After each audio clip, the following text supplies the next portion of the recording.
Hey guys, it's Melanie. Welcome to my channel.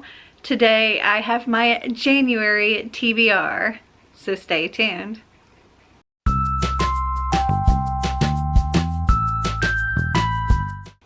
So I have at least 13 books for the month of January that I would like to read. I'm probably going to try to read more than that, but these are like the minimum that I want to try and get read in the month of January. I try to leave myself a little bit of extra room so that I can pick and choose other stuff as well if I'm, in the mood. But this month I got some chunkers here. Yeah, it's gonna be interesting. So I'm doing multiple buddy reads in the month of January. So that's the first 3 books that I have here. So let's see. One of them I'm going to try to do in the first week of January. One of them I'm going to do like the next week and a half of January. And then the other one I'm going to do like over the last 2 weeks of January. And then I'm also going to try to read all the other books as well. We'll see how this goes. Okay, so the book that I'm going to buddy read for the first week of January is A Court of Wings and Ruin by Sarah J. Maas. I very, very much have enjoyed the first 2 books so far, and I actually don't have the second book yet. I just listened to the audiobook, and I finished it while I was on my cruise and loved it even more than the first book, so I'm really excited to get to this one. And I also have A Court of Frost and Starlight as well, which I might get to it next month or for February. But this one is a chunker, and it's like 700 pages or something like that. 699 pages. And I want to try to finish this in the first week of January. So I'm going to have to really get on it.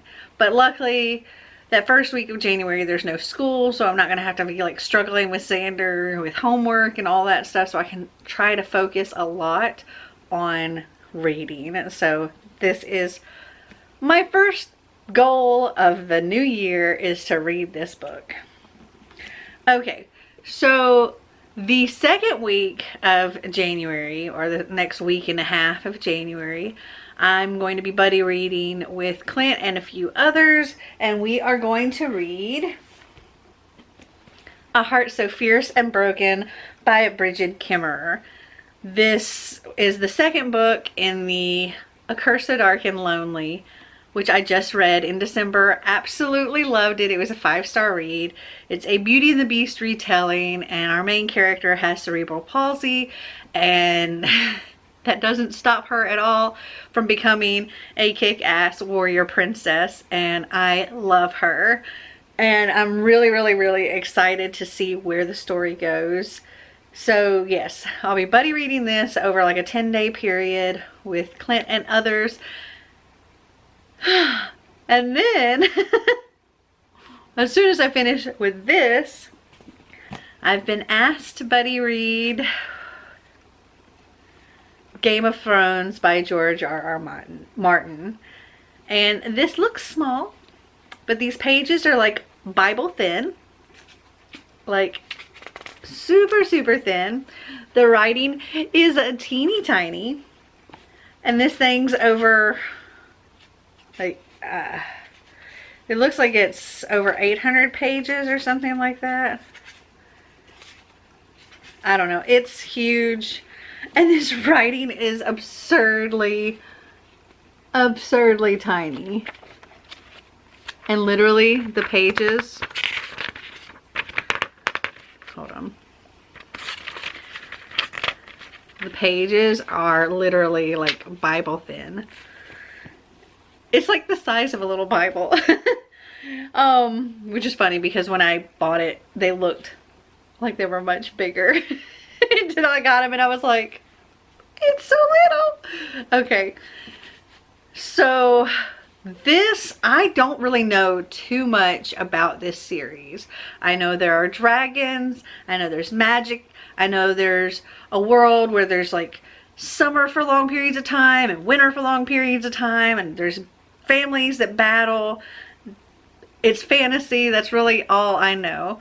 And everybody seems to love it. Everybody seems to be obsessed with the show, and I haven't watched this show, but I thought I'd read the books and watch the show. And I think from what I hear, at least until the last season of the show, they kind of follow hand in hand with the book. So season 1 would be this book. So I could read this book and then watch season 1 and then continue on. We'll see.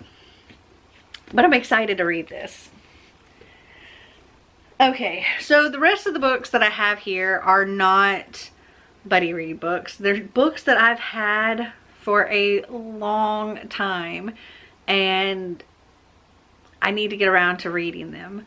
Okay, so there are a few books here that I want to read, just the individual books, and then there are like 2 series that I actually want to read the entire thing. Okay, so let's start with the individual books. So first off, we have Nameless, A Tale of Beauty and Madness by Lily St. Croix. And most of these books, I can't remember what they're actually about. I've just had them so long. This one is a Snow White retelling, which I love. Love, love, love retellings. Let's see, this one says, a battered child is found alone in the snow by the godfather of the 7, the powerful families that rule magic-ridden New Haven. Papa Voltasino adopts the girl, naming her after his dead wife and raising her in luxury on Haven Hill alongside his own son Nico. Now 16, Camille finds her faded scars hidden under her school uniform. She opens up only to her 2 best friends, Ruby and Ellie, and to Nico, who has become more than a brother to her. But even though Cammy is a pampered Voltasino princess, she knows that she is not really family. She is merely mortal, with a buried, uneasy past, and it's not until she meets the mysterious Tor, who reveals scars of his own, that Cammy begins to uncover the secrets of her birth, and the mysterious white-robed woman who calls from beneath New Haven's twisted streets. And it just seemed like a creepy retelling of Snow White, and I love retellings. So I'm really looking forward to this. And she has some other retellings as well. I don't know if they're actually a series or standalones, but I at least wanted to get to this one because I've had this one the longest. Okay, another that I've had forever, it seems, that I honestly don't remember much about is Blood Magic by Tessa Groton. I absolutely adore this cover. It looks cool and creepy. You get the girl laying here in the flower and it's like floating away and transforming into birds, and it just looks really cool. But let's see. This says, it starts off simply. Draw a circle, place a dead leaf in the center, sprinkle some salt, recite a little Latin, add a drop of blood. Maybe that last part isn't exactly simple, yet somehow it feels right to Selah Kincaid. And nothing in her life has felt remotely right since her parents' horrific deaths. She's willing to do anything to uncover the truth about her family, even try a few spells from the mysterious book that arrived on her doorstep, and spill some blood. The book isn't the only recent arrival in Selah's life. There's Nick Party, the new guy next door who may have seen Selah casting a spell. She's not sure what he saw and is afraid to find out, but as they spend more time together, Selah realizes that this may not be Nick's first encounter with blood magic.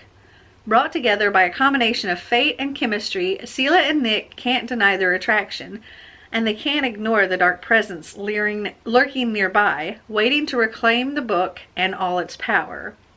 Tessa Groton's intoxicating first novel will keep pulses racing, minds reeling, and pages turning right up to the very last drop of blood.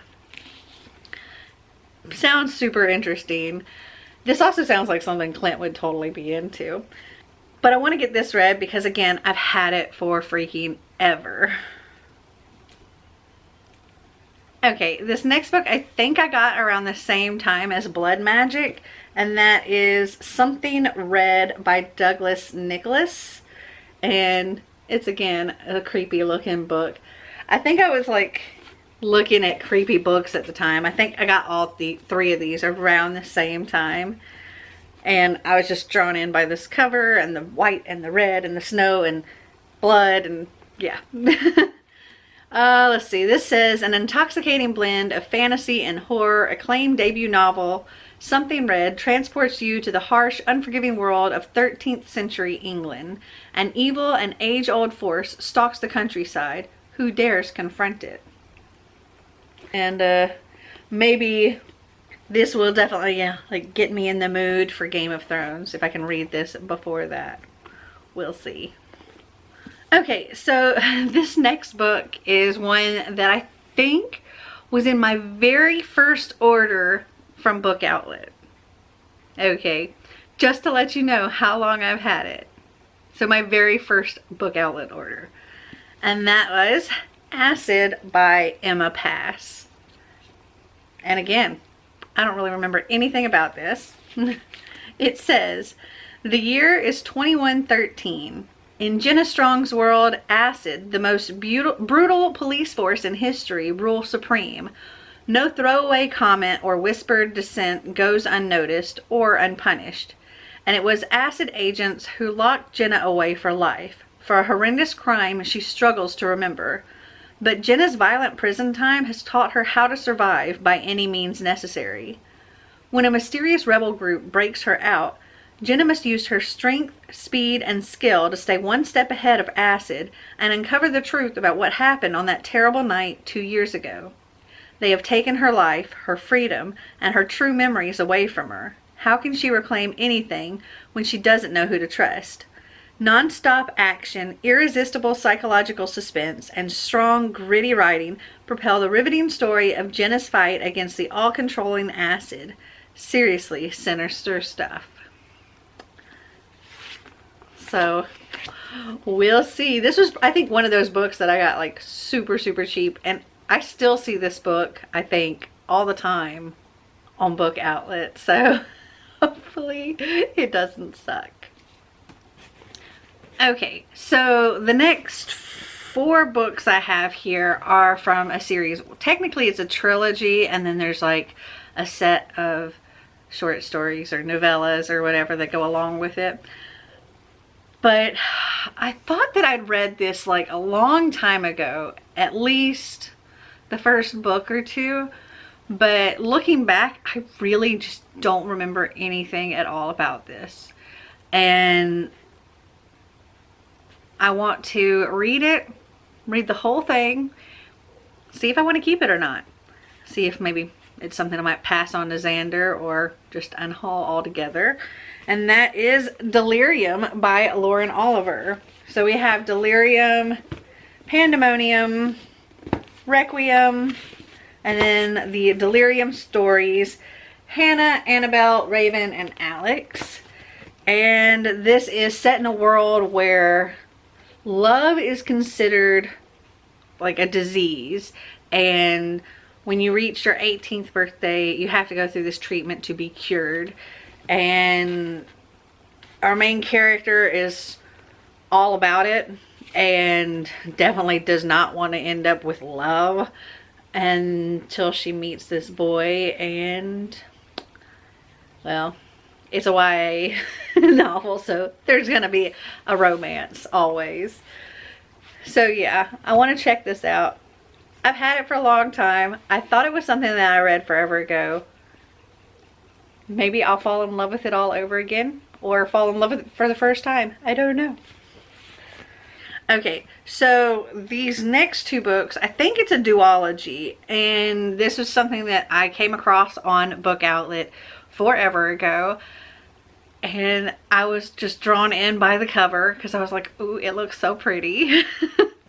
And that is Illusion and Etherworld by Claudia Gable and Cheryl Clam. And I just thought these covers were so stinking pretty. Let's see. This says, a new technology called illusion is sweeping the country. An app, visor, and wristband will virtually transport you to an exotic destination where adventure can be pursued without the complications or consequences of real life. Reagan is an illusion insider, or at least she used to be. Her father invented the program, and her best friend Patrick, heir to the tech giant Orixis, is about to release it nationwide. But ever since her father's unexpected death, Reagan can't bear to escape, especially since waking up from the dream means crashing back into her grim reality.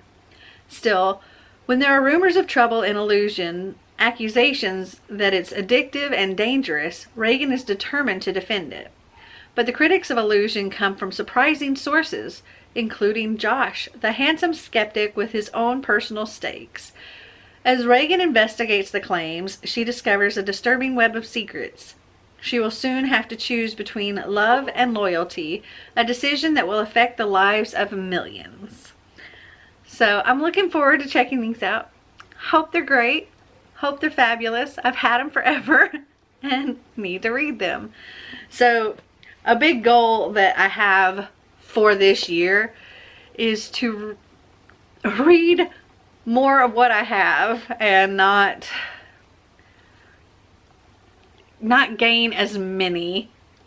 I'm still going to end up buying books. I know I am. And I'm still going to get subscription boxes with books. And I'm going to accumulate, I'm sure, a lot of books. But it's my goal to read significantly more books, hopefully, than I acquire, so that I can kind of knock down my ridiculously massive TBR a little bit.